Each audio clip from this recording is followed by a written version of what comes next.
This is R1 and 3 Autoethnography with your host, Stephen. On this episode, we have Murray Drew, a professor who has struggled with ADHD, bipolar, depression, and more. On this podcast, we talk about our lived experiences with mental illness.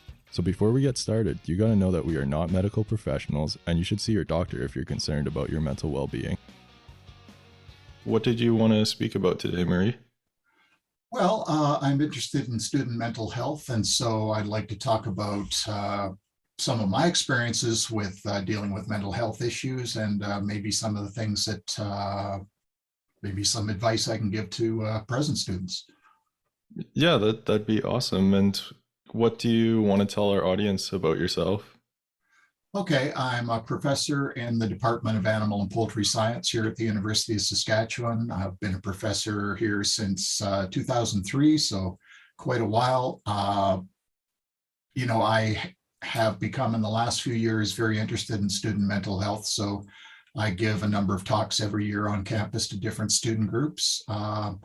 So that's become, in addition to my animal research, that's become part of my kind of what I'm interested here on the University of Saskatchewan. Can you tell me a little more about your journey or your story that you want to share with students to hopefully help them? Okay, well, first a little bit about my struggles with mental health. I have ADHD and I also have bipolar disorder. And these were not diagnosed until actually my late 40s. And so like most people, I think everybody thinks that everything's fine. You go through your life thinking, well, everybody else has problems. I'm perfectly okay.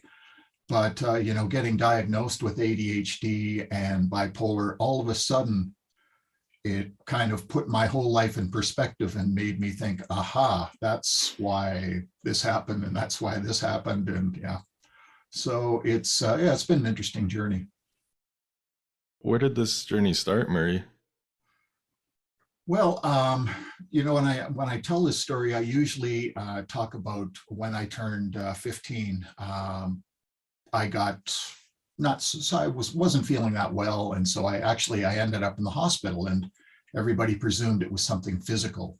So we were all looking for some kind of virus or bacteria that was causing this problem, and eventually I got diagnosed with clinical depression.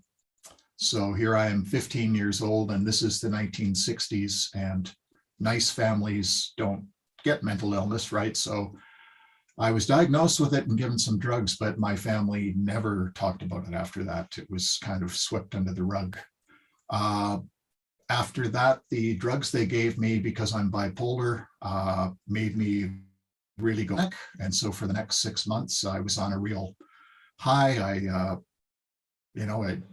did a lot of studying also because, I'm really interested in science, and I joined sports teams. I started drinking. I started doing all this stuff.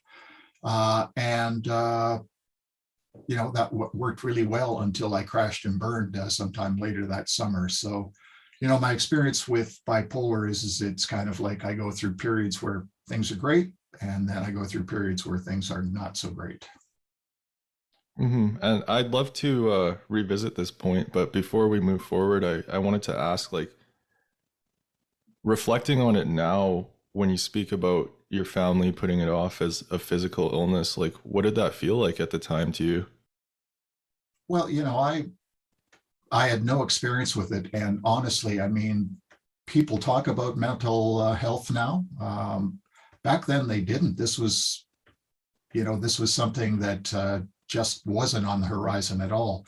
So if you weren't feeling that well, that wasn't one of the first things you thought of. You thought of a physical illness. And actually, being depressed has a lot of the hallmarks of a physical illness. You don't have as much energy as you would normally have, no interest in doing things. And so, that can look like you are suffering from a physical disease. So in a way, did you almost convince yourself that it was physical too? Well, I'm in the hospital and people are sticking me with needles. So I was convinced, well, they're the professionals. And actually, when I was diagnosed with depression, they wheeled me down the hall in my wheelchair, which you have to ride in, of course. Went into an office with this very nice guy who showed me some ink blots. They actually do have those things. And then, talked to me quite a while. And later that day, my parents came in and said that I'd been diagnosed with depression. So it was kind of like right out of left field. I had no inkling that, that mental illness was something people could even have. I thought that was just, that was, the other kind of crazy people. And that, of course, wouldn't include me. But apparently it did. Yeah, no kidding. It's definitely been a big change in perspective from when you grew up to like where we are now. But after I cut you off there, you were 15, you had depression or got diagnosed in the hospital, and then you started to explore this bipolar disorder. So what happened next? I did not explore at all. I took the antidepressants they gave me for about 6 months, and then never thought again about mental illness. I certainly got depressed, and I recognized that, but it was one of those things. I just kind of dealt with it and sucked it up, and tried to do my best going through it.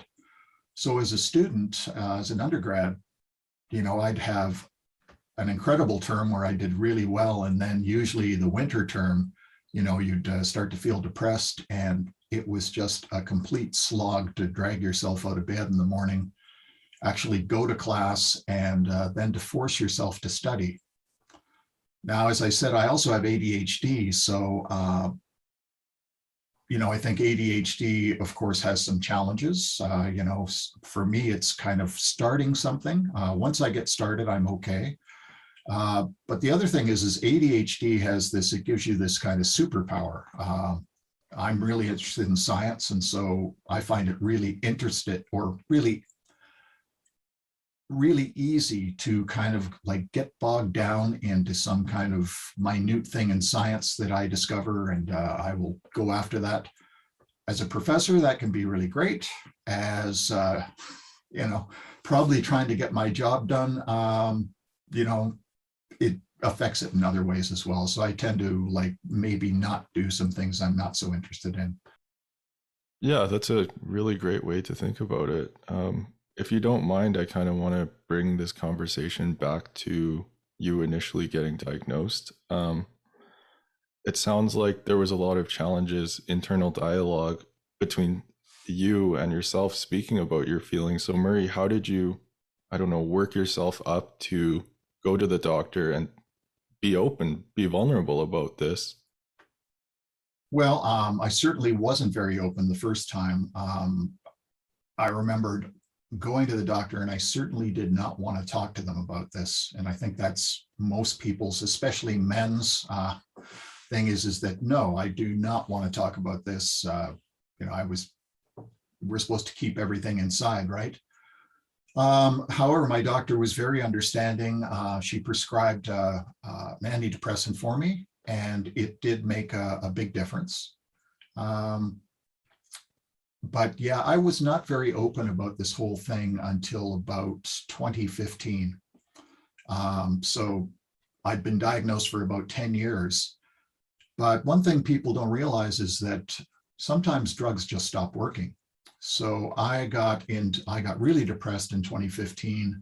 I ended up taking long-term disability for 2 years with depression. And at the end, I was admitted to the psychiatric ward here at our hospital, the Dube Centre. So I was in there a couple of weeks, and, I tell people that, you're in the psychiatric ward, and it's kind of like, oh, that's so terrible, that's so horrible. And really, that was what turned it around for me, because all of a sudden you've got all these professionals who are working with you. There's nowhere to hide. You kind of have to deal with things. And I guess what I really learned is that I'd been kind of expecting that drugs would I'd take them and my life would go back to normal.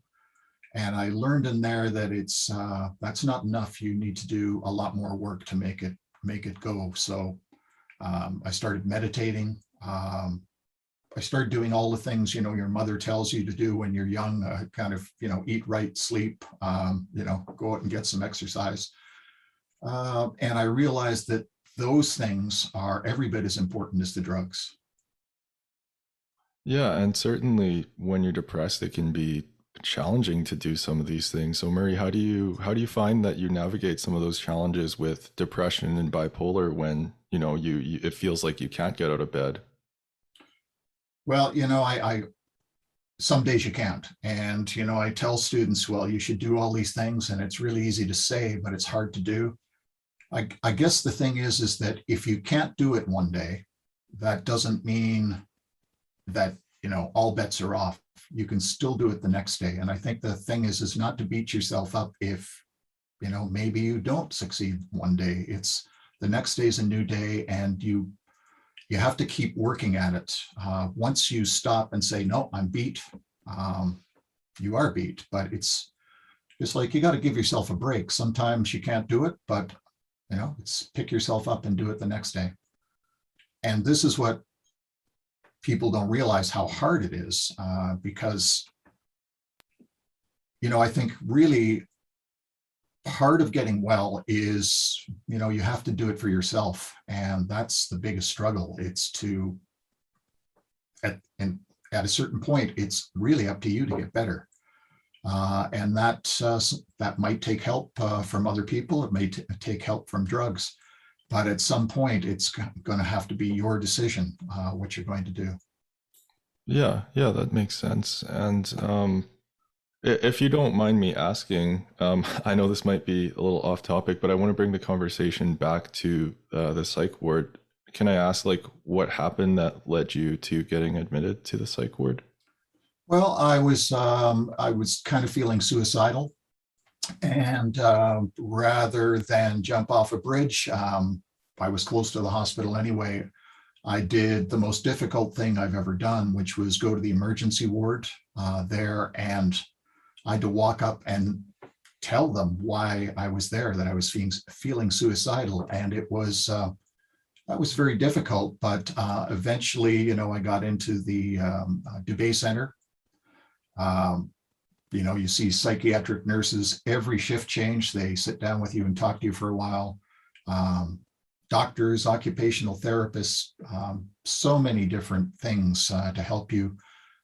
And really, I think to help you kind of make that change in your life that's going to allow you to function. Yeah, for sure. And I know that everyone's experience is different. So I want to ask you, what did it feel like to you when you were suicidal?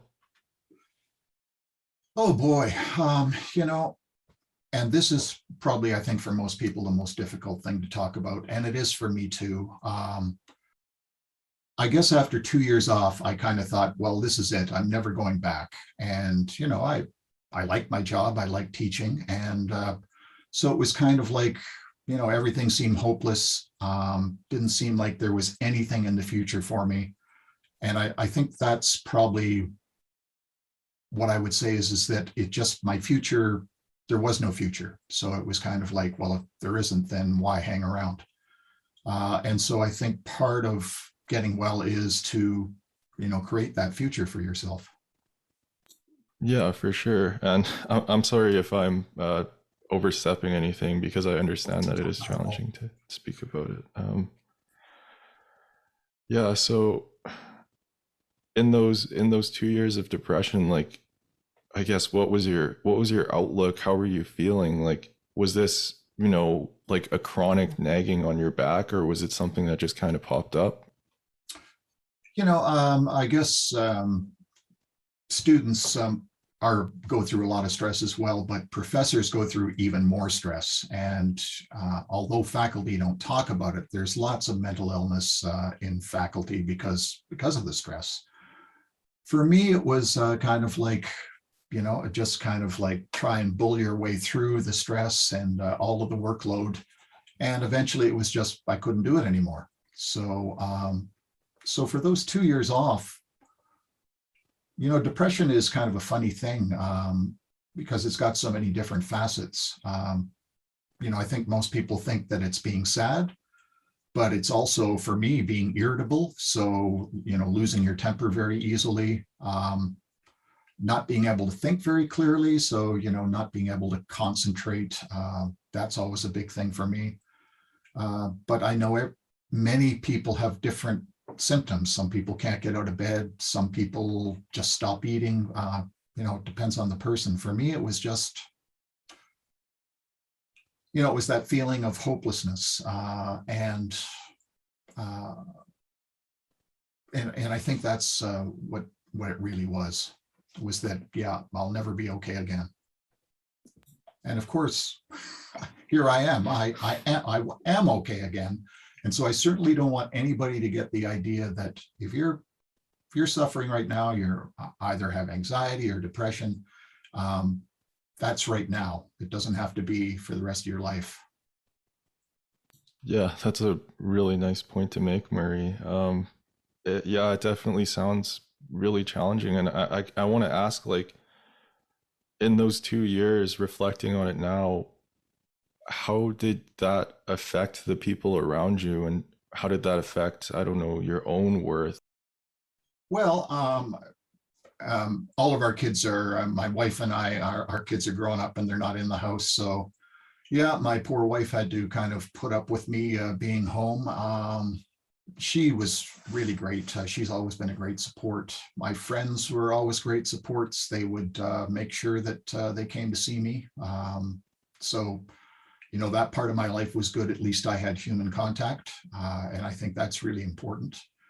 It was just, essentially, it was just me hanging around the house, not being very well. But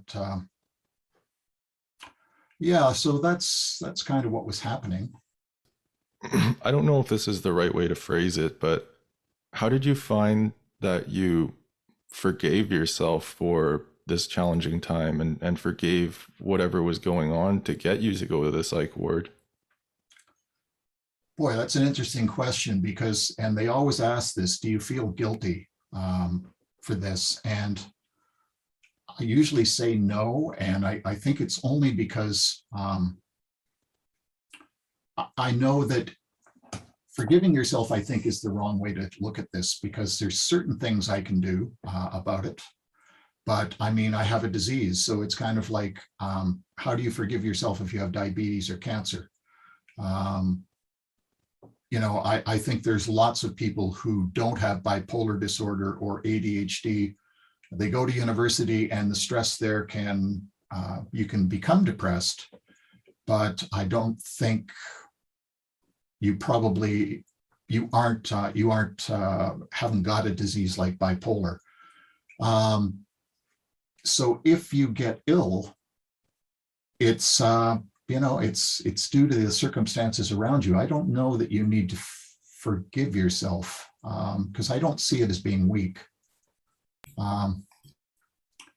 So I don't feel great about sometimes about, like when I lose my temper with people, I don't like that about myself. But at the same time, I don't feel I have to forgive myself for having a mental illness. Yeah, that's a really awesome answer, Murray. I love the way that you think about it and the way that you put it there. Maybe how do you, accept it when you see it popping up and affecting your friendships or your life? Well, it's been pretty good lately. Except for COVID, which has been crappy for everybody. But, I would say I understand myself better than I used to. So I know when things are starting to go down, and I know that's when I need to work harder. No, my relationships with my friends are good. I make sure that I go and hang out with them. Not as much as you used to be able to, but still we can get together now more face to face. So yeah, I just try to make sure that those relationships, I do protect them. Yeah, for sure. And it sounds like these relationships have got you through a lot. So I wanted to ask, like, after you left the psych ward, how did people support you, or what did they say to you? Well, they actually came visit me in there, and I think that was an eye-opening experience for a lot of my friends because, I think most people have this image of what a psych ward looks like. They've seen One Flew Over the Cuckoo's Nest or something like that, and that's not exactly what it's like. It's not great being in there, but it's a pretty pleasant environment. It's it's okay. After I got out, you know, I think it was more that I changed because I made a decision. Okay, so my life is going to become this, and so I worked towards getting well enough to go back to work. I went back to work about 3 months later, and have been there ever since. So I have a really great psychiatrist now, and if things aren't going so well, she asks me, "So what are you going to change?"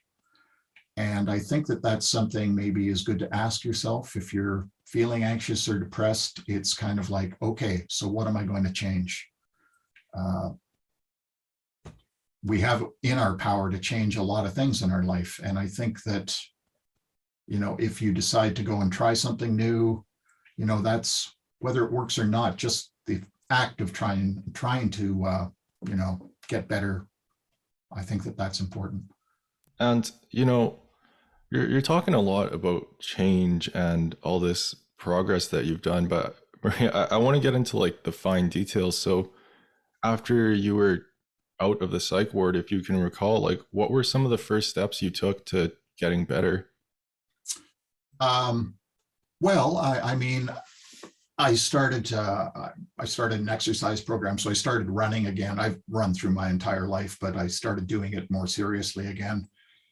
One thing I made a decision is that I was going to actually talk about my mental illness to people. And when I went back to the university, that I would talk to people about it. So I've talked to undergraduate and graduate students. I've talked to my own faculty. So when I came back to work, I did not want to have to go down the hall and talk to everybody individually in their office. So I actually gave a talk where I talked about who I was, my struggles. And honestly, I mean, I was overwhelmed. There was people from all the departments of my college came. It was quite amazing. And I learned the power of actually, talking about it. I'm always amazed that, my story doesn't seem that great to me, but I always find that if I do talk about it, maybe it opens up people to kind of thinking about what they're going through a little bit differently. And hopefully, I mean, like I'm a professor. I have ADHD and bipolar, but I still, became successful. So, it's not a death sentence. It doesn't mean that, the rest of your life is going to be horrible. Yeah, honestly, it's really admirable looking at like the point you are now. And I want to ask, like, what was that like for you, going from someone who didn't follow or not follow their treatment, but didn't accept that initial depression diagnosis to someone who's, speaking about it now? Like, what has that done for you? Well, I mean, I think that that's one of the most important ways that it's really helped me get well. I think that, looking at what's inside more openly, I think that that's more important actually than the drugs I take. So you got to examine what's inside, and it's kind of, how am I feeling today?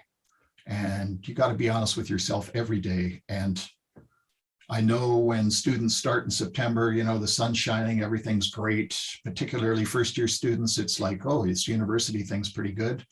And now we just had a snowstorm and the midterms are over. Maybe your grades weren't what you wanted and the exams are on the horizon. It's easy, I think, just to get bogged down and, not think about, so how am I feeling right now? What can I do right now? You just get overwhelmed. So I think it's really take a step back.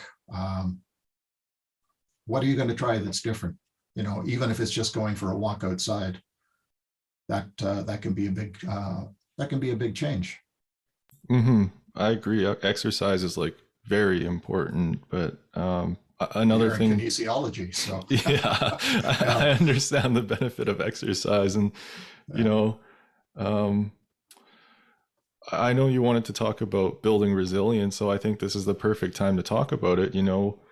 When you started, what were some of the small things that you did, and how has that changed now, like in terms of getting better and then maintenance? Yeah, well, let me tell you, I agree with you. I think exercise is one of the key things. And I'm not running now, but I usually walk 68K per day, like at a pretty fast clip.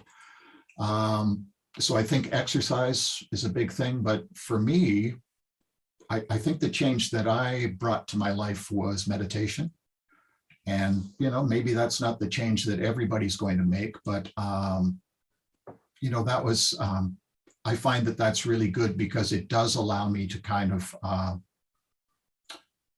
take a step back from life and not examine what's going on, but it helps me slow down so that when I finish meditation, I kind of can examine where I am.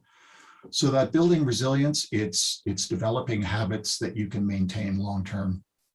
And it's change is hard, right? It's to incorporate something new in your life at any age is hard, but I think you have to go out there and you have to decide, so what is my life going to be like? Am I going to just sit inside and feel crappy, or what can I do to change that?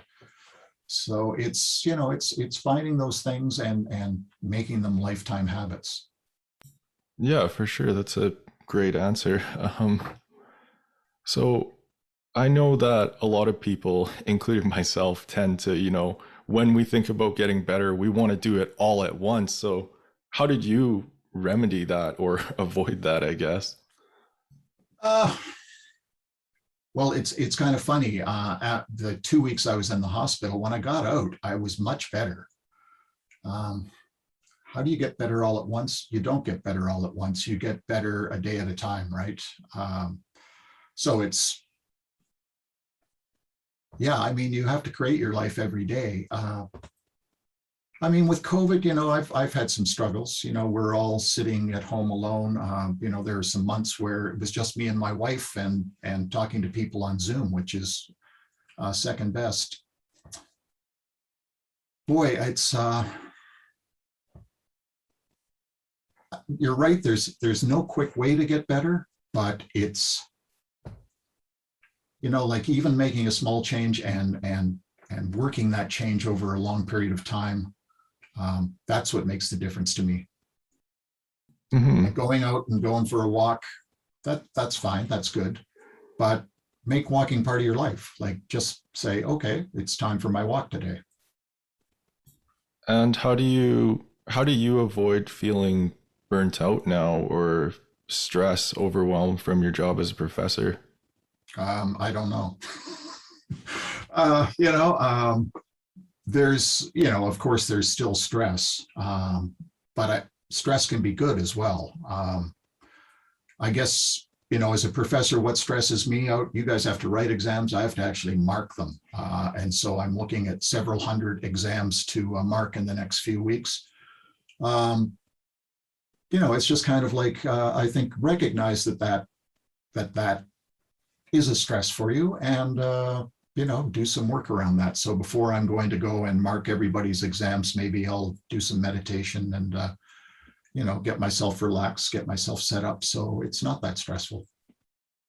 Yeah, so there's a lot of things that you can do like internally and externally, and it sounds like the big ones for you were speaking and exercising. So, if Mhm. someone were to still be in that stage, where they're on the cusp of getting better, but they don't know how to speak to someone, how do you navigate that? Getting over that barrier, that first conversation, I am not doing okay. Yep. And I remember doing that. I went to my department head, it was May and I just was not doing very well. And this is when I first started my leave in 2015. And I had to go to him and say, I'm not coping. I need to take some time off. Yeah, that's hard. How do you do it? Uh, first of all, I think it helped that the department head was one of my best friends. So I think, talking to somebody who's a good friend, who's very open with you, I think that makes it easier. Sometimes it's easier to talk to a friend than maybe a family member. But, you got to find that person who you can open up to. And when you talk to that person, they're not going to fix your life. But I find that just actually saying how I'm feeling does make a difference. Maybe by having that initial conversation, then it's time to go to student health services and maybe go talk to somebody there, talk to a professional. But yeah, I think breaking the ice and just starting that conversation the first time is the first step to getting better. Mm-hmm. And I know that, I do it sometimes too, but a lot of the times when you have conversations with your friends and they come to you with problems, a lot of people initially just go into like fix it mode. So yeah, how do your friends, support you when you go speak about some of these issues that you're having? Yeah, well, this is what men like to do, right? They like to fix things. And we'll talk more about men and mental illness maybe a bit later here. But yeah, I think my friends, initially people kind of feel uncomfortable when you start talking about stuff like this. But, I think I've been doing it long enough that my friends now are completely comfortable if I say, yeah, I'm feeling crappy today. I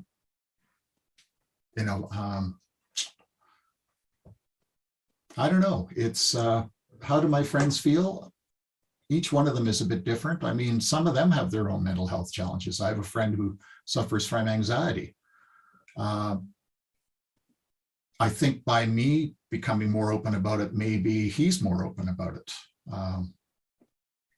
So I guess I should ask you too, how do you support your friend with anxiety? I just accept it. Like he talks about, like I get very nervous before I lecture. So yeah, we're not, we professors go up there. It's not like they're any more comfortable than maybe some students would be talking in front of a large group. Just we talk about like, what I do. It's kind of like, well, maybe you should just go do some breathing exercises before you go on. I tell them some of the things I do. But I think, just being a sympathetic ear is a good thing. So if a friend comes to you and talks, I think it's just, make sure that they know that you heard them.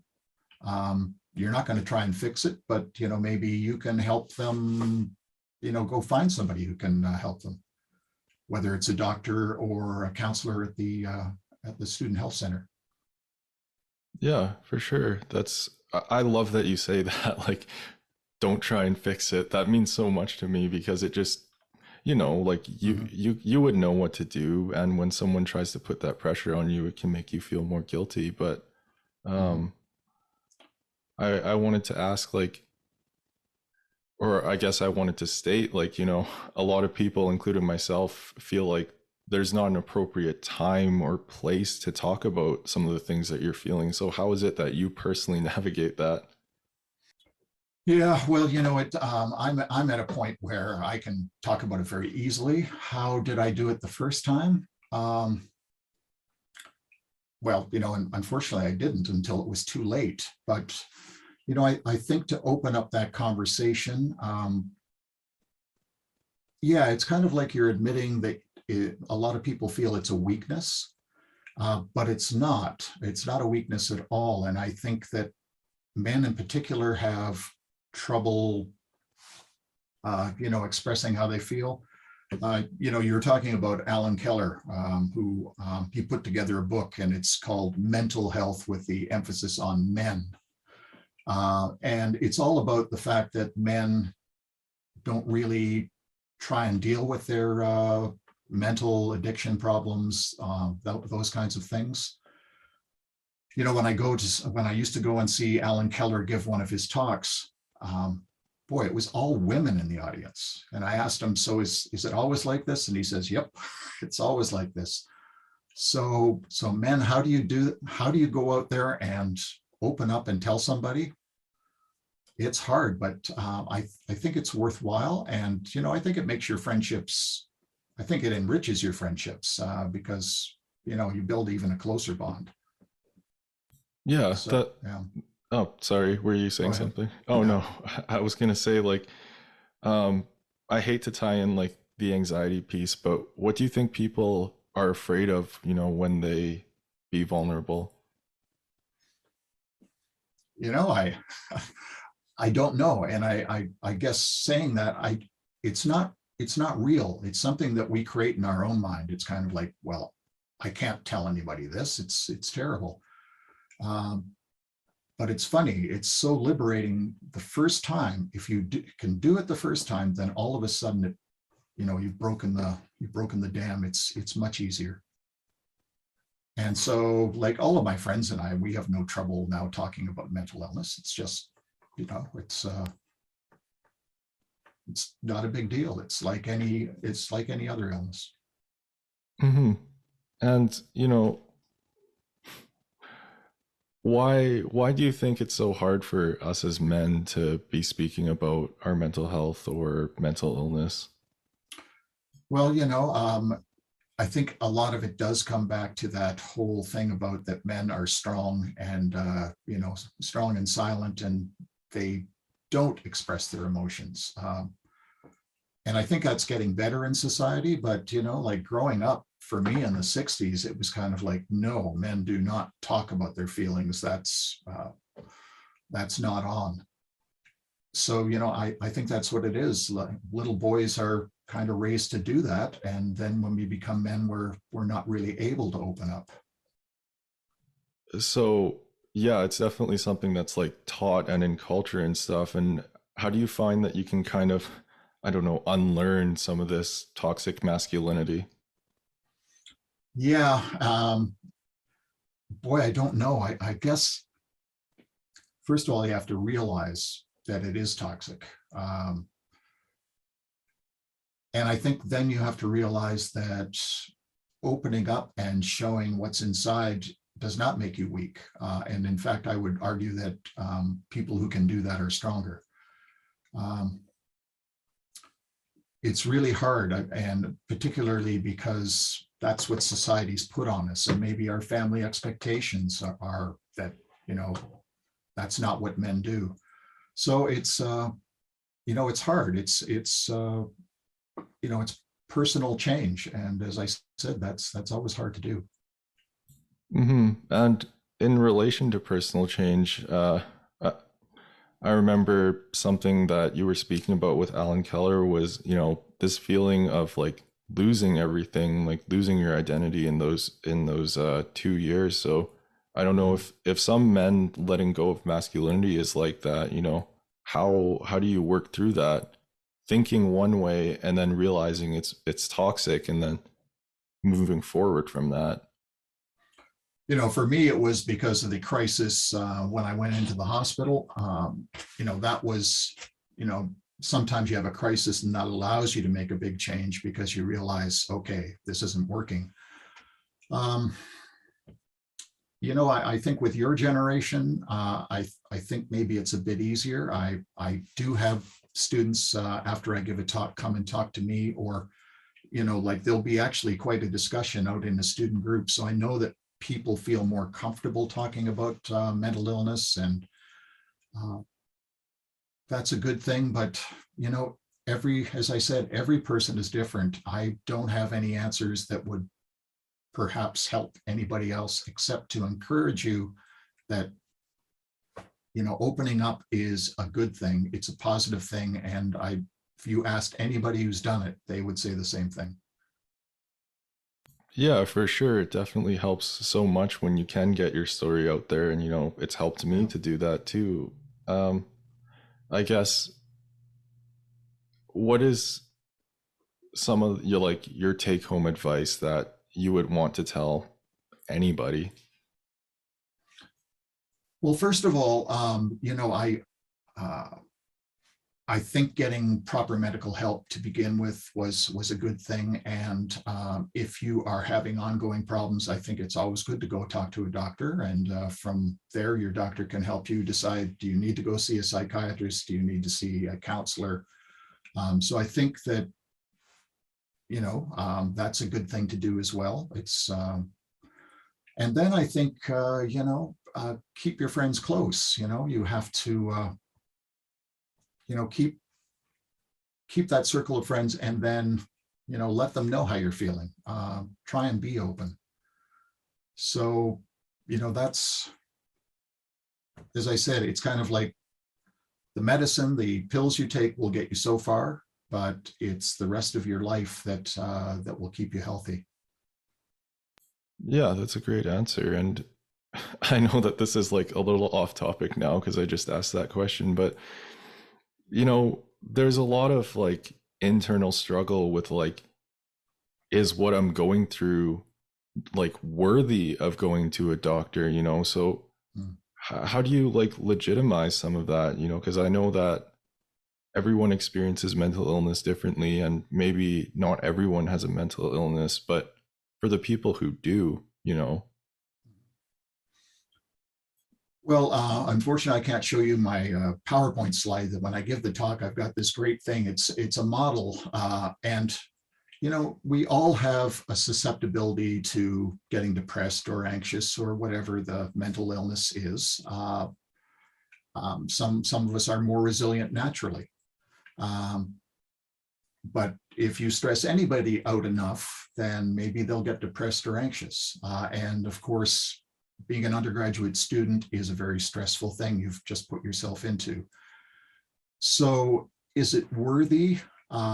If you are feeling bad enough that you're asking that question, then it's worthy. Obviously you're thinking about it. You're not feeling well. Maybe it's not that big a deal, but I think if you are feeling a bit depressed, talking about it is only going to make it better. At least you're doing something and dealing with it. Yeah, exactly. That's a really great answer. Like I know that like a lot of students are definitely struggling, especially with COVID, online exams, and like midterms and stuff. So, Mm-hmm. you know, I think it's important what you're speaking about now. And I think that a lot of people are going to resonate with this, if they can give themselves the freedom to start speaking about the things that are really bothering you. And I don't know, like, do you feel like we're going to get to a point where how are you? People answer that with a genuine answer. Well, in my first year class, I do talk about mental health a lot. And what happened one year is that the students started asking me how I was doing at the beginning of the lecture, and they actually wanted a real answer. Yeah, I don't think you want to be going down the hall saying, oh yeah, I feel crappy today. I mean, usually when you say hello, it's kind of like, yeah, hello back to you. But I think that we'll get to the point where, it's going to be okay to say, boy, like I'm really feeling stressed out about this midterm coming up. But there's one other thing. I'm involved with this group that's working on how do you create a classroom environment? How do you teach to support student mental health? And that's a different thing. So generally we think, when we're going to help people, well, maybe we'll start a yoga class and they can go and do that. So we're talking about fixing things. If you think about what is the most stressful part of coming to university, it's what happens in the classroom. So how can I, as an instructor, make the environment in the classroom better so students don't get depressed and anxious? And so it turns out, like what we're talking about now is the psychology of happiness. So you want to be happy at the university?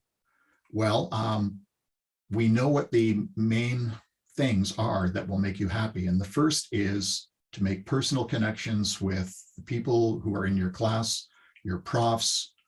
Make sure you feel like you're, a valued member of the community you're in, including all of the University of Saskatchewan. Other things is why are you here at the university? If you are here because, for me, it's all my students want to become veterinarians. If you are only here because you want to be a veterinarian and all you care about my course is that you get an 85%, you're going to be very unhappy because you're not always going to get 85%. You should be here because, well, I want to be here. I'm interested in the stuff I'm learning. So your motivation for being at the University of Saskatchewan or any university can really determine whether you're happy or not. So I think your motivation about why you're here, if it's autonomous, if it's something I'm here because I like it, it's making me happy. So that's the other thing. So relationships, why are you here? And then as an instructor, the things I can do are to give people kind of a sense of power. So maybe allowing students to choose different assignments, choose between them,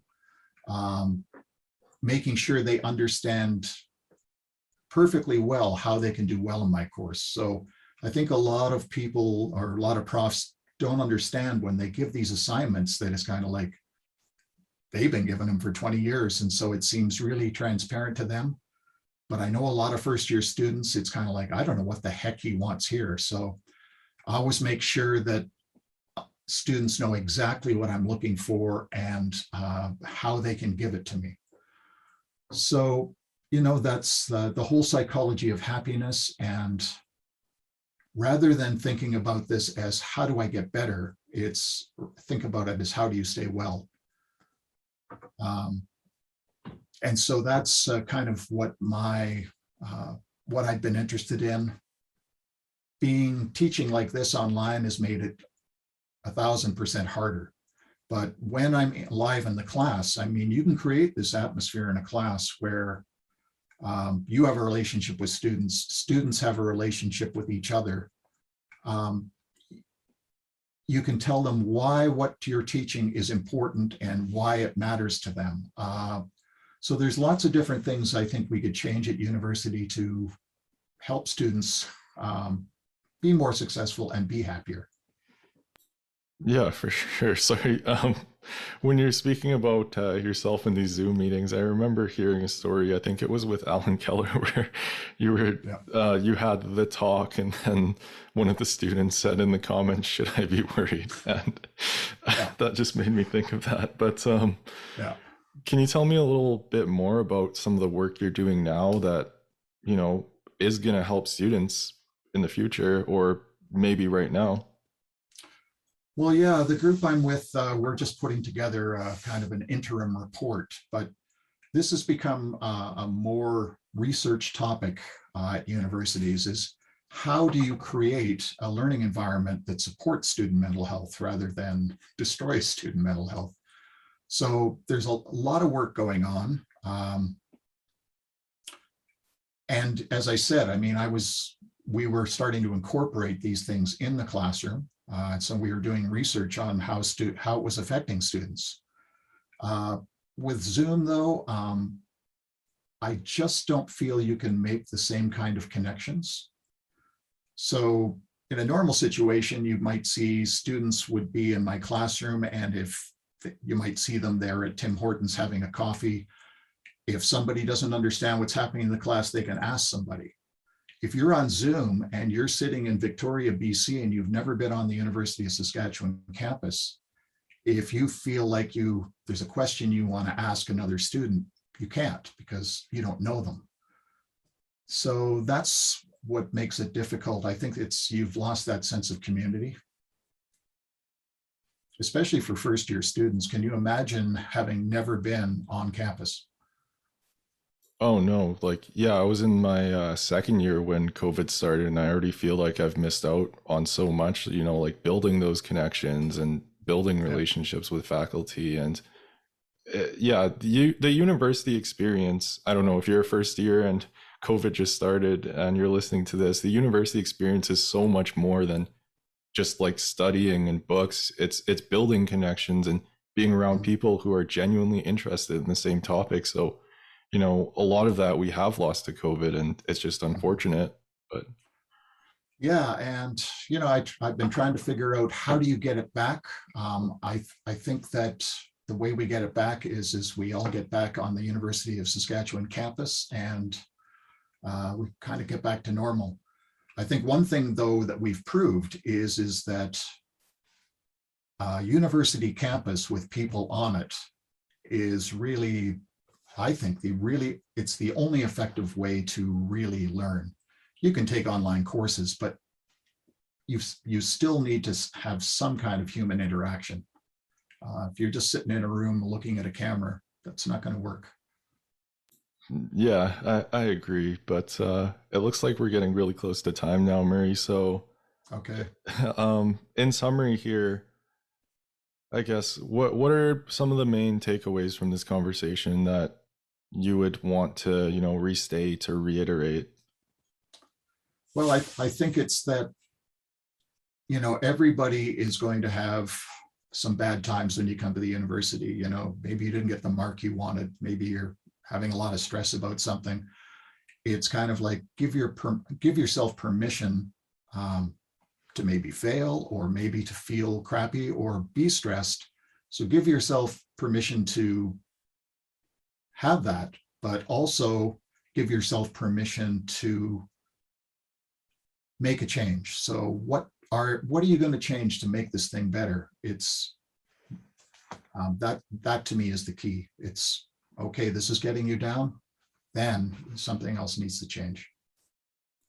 Yeah, and I'm sure that you've heard this a lot, but for the people that you're helping with your work, including myself and whoever's listening to this right now, we're glad that you made that change and you're in the place you are now. So, I hope that your story can inspire more people who do listen to this podcast. So, well, that's great. I'm glad to be able to do this. I think it's a great thing that you're doing it as well.